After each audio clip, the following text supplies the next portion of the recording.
The job behind the mansion gates. A few years back, I landed a summer job as a housekeeper for a wealthy family in a gated estate. I thought it would be boring: clean rooms, polish wood, maybe deal with a spoiled kid or two. On the first day, I realized the rich really do live in a different universe. They treated me polite, but barely noticed I was there.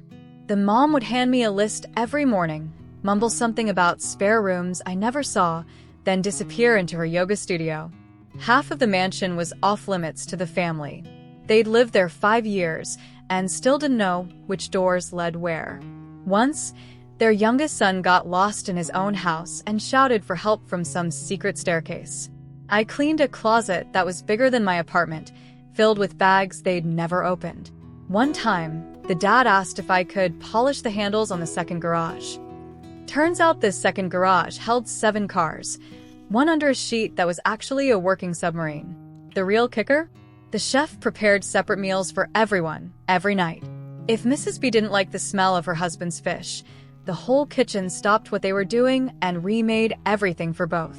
There were 2 dogs. One only drank imported spring water. The pool guy showed up twice a week just to check the temperature of the outdoor shower.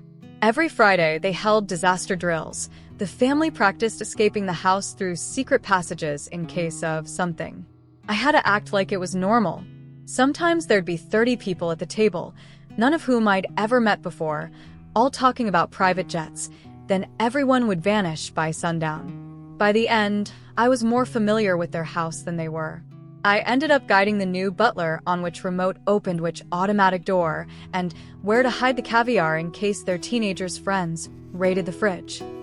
When people ask what it's like working for the ultra-rich, I tell them it's like being invisible in a museum where the exhibits are alive and can call a helicopter if you move the cheese plate wrong. The money was good, but the best thing I left with was stories no one believes, except maybe the other folks polishing gold doorknobs in houses where every day is weirder than the last.